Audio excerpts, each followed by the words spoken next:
सारे भैया ने राम राम भाई। अभी मन्नू मूवीज से मैं हूँ थारा भाई पवन मलिक। और अब हमारे साथ बैठे हैं एक बहुत ही अच्छे राइटर कवि नरेंद्र सासरोली से। और नरेंद्र ने बहुत सारी कविताएं लिखी हैं।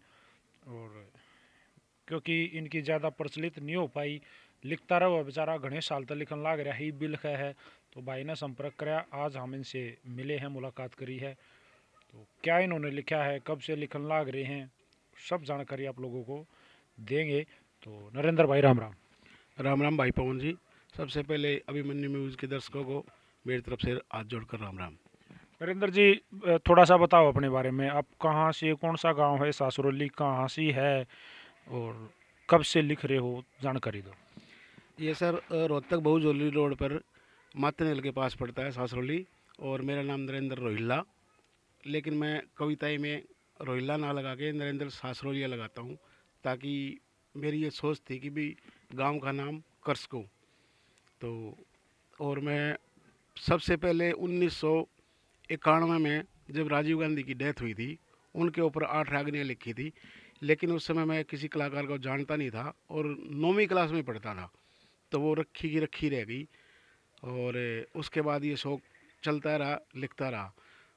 राजेंद्र खरकिया से भी मुलाकात हुई। उस समय 95 96 के दौरान कंपटीशन काफ़ी उफान पे था। और वो इतने बिजी थे कि उन उस कविताई को उन्होंने बढ़िया बताया, लेकिन नहीं गा पाए क्योंकि उनके पास पहले से मैटर इतना था। तो 1999 में पासी नैयर, जो सोनीपत से हैं, उन्होंने मेरी पहली कैसेट रिकॉर्ड की। उसके बाद 2 कैसेटें और की उन्होंने ही। फिर सोनोटेक कैसेट में आया, भक्ति संगीत के लिखे। और ऐसे करते करते टी सीरीज़ में भी निकाली, पंडित ज्ञानेंद्र शर्मा जी की और कुमार विशु टीवी कलाकार होते थे, उनकी आवाज़ में। उसके बाद मैं नौकरी लग गया। फिर टाइम ना मिलने की वजह से 20 22 साल इस लाइन से मैं दूर रहा। तो अब दोबारा कब से लिख रहे हो? 2 साल फिर हो गए, मैं जॉब छोड़ दी। बच्चे पोल्यूशन की वजह से बीमार रहने लगे थे, तो फरीदाबाद छोड़ के अभी भिवानी में रह रहा हूँ। और 2 साल से तो कलाकारों से संपर्क पहले से था ही, तो उनका ही फ़ोन आने लग जाता है, अभी लिख दे। तो जागरण के जो कलाकार हैं, अभी जो जागरण में चल रहे हैं, वो मेरे पास फ़ोन करते हैं और उनके लिए मैं लिखता हूँ और वो गाते भी हैं। प्रोफेशनल हो, लिखाई का कुछ लेते हो?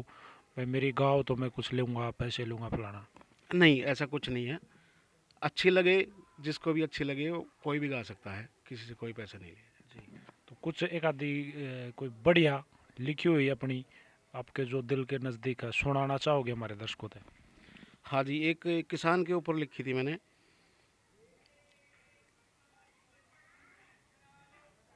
कि मेहनत कस का हाल देख, मेरी आत्मा रोवस है, सबका पेट भरने वाला आज खुद भूखा सोवस है।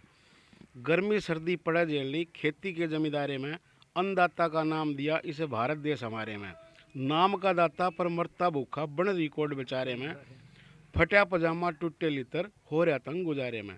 पैसे आड़ा बोली मारे कह जूठे जंग जो होवस है, सबका पेट भरने वाला आज खुद भूखा सोवस है। आखिरी लास्ट कवि सुनाना, गा के सुनाना। जैसे डॉक्टर साहब ने कहा गाते भी हो, तो लास्ट कवि।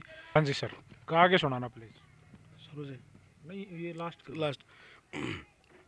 कदे तमारे बाढ़ फसल ने, कदे सुख बिन पानी, दिन और रात लग्या रहे पर कुछ ना आनी जानी। काम खेती का जुआ हो गया, ये होने लगेगी हानि। कट्ठे हो आवाज यो ठावा, समझ गए हम कहानी। लख नरिंदर हिर लख नरिंदर सासरो लिया, यो मोती से पोवैसे, सबका पेट भरण आला आज खुद भूखा सोवैसे।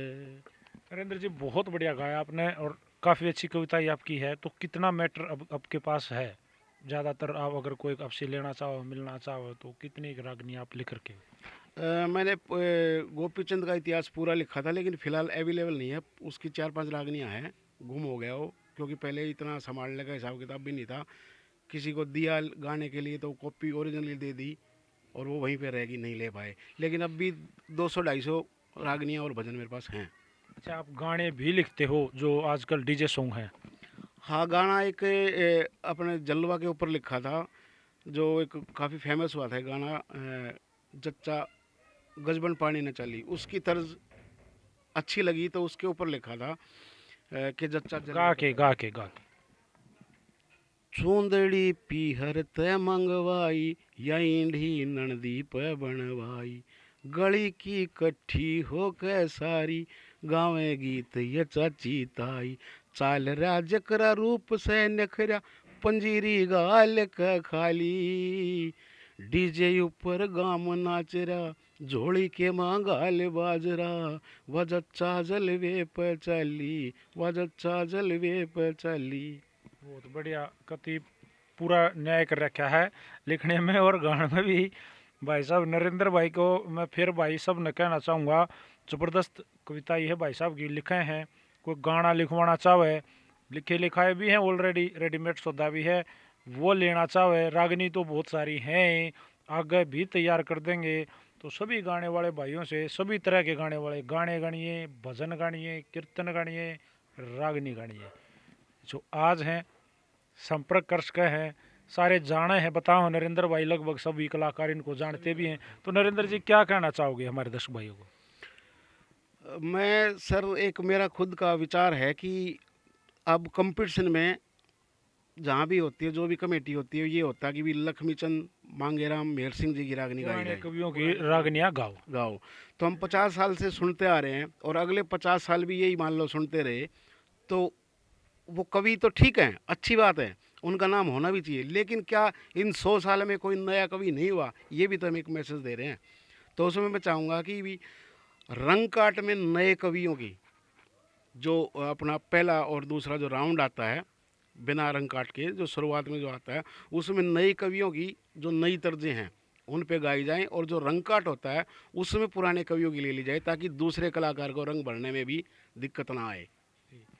नरेंद्र भाई का कहने का मतलब यो है, जो हमारी कमेटियां हैं वो एक भाई दायरा बना देती हैं, भाई आपने चौधरी मेहर सिंह की ही रागनी गानी है, और भाई लक्ष्मी चंद की ये गानी है, या भाई पुराने कोई भी कवि है इनकी गाओ, नया की हमारा स्टेज पे नहीं चल लगी।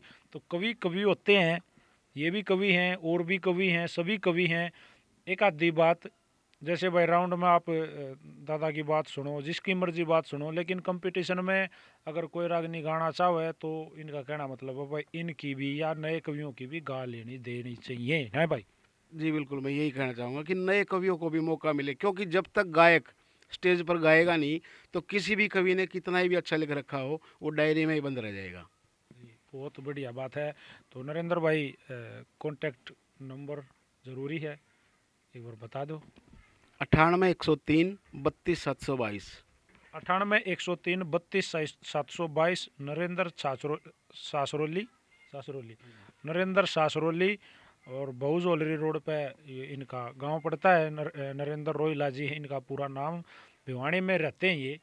कोई भी कांटेक्ट कर सका है व्हाट्सएप के माध्यम से, कोई रागनी लेना चाहोगा तो व्हाट्सएप कर देंगे, मिलना चाहो तो वो वहाँ है ही, आप संपर्क करें, नरेंद्र भाई अवेलेबल होंगे। और नरेंद्र जी, मैं आपको भी धन्यवाद करना चाहूँगा, जो मेरे को भी याद कराया, इस लायक समझा कि मैं आपकी बात रख सकूं। तो थैंक यू वेरी मच। धन्यवाद पवन जी, धन्यवाद तो आपका होगा कि हमारी बात दर्शकों तक पहुँचेगी, और अगर इस पर अमल हुआ तो नए कवियों को भी मौका मिलेगा, बेशक मेरी ना हो, लेकिन कोई तो नया कवि आए ताकि उसकी गाई जाए। धन्यवाद। अच्छा, जैसे आपने रंग काट का जिक्र करा, रंग काट की जो रागनी है, आजकल जो कलाकार उड़ज पुड़ज रागनी गाते हैं, और डाल के रंग, खुद की कंपोजिशन के रंग, जो अलग अलग समझ में ना हो, दो दो तीन तीन गाने के एक रागनी बनाकर रंग बना के गाए जाते हैं, तो आप कर दोगे यो कार्रवाई, बिठा दोगे? नहीं, ऐसा न तो मैं करूँगा, और ना ही किसी कलाकार को सलाह दूंगा, क्योंकि ये एक दूसरे कलाकार की बेइज्जती की मानता हूँ मैं। रंग काट में सिर्फ पुरानी रागनियाँ जो चौकलिया तर्ज हैं वो गाओ, उसमें दूसरा कलाकार भी गा सकता है। अब नए रंग कोई भी तैयार कर लाया तो अगले कलाकार को तो पता ही नहीं ना क्या गाएगा, तो वो तो सीधा सीधा हार है।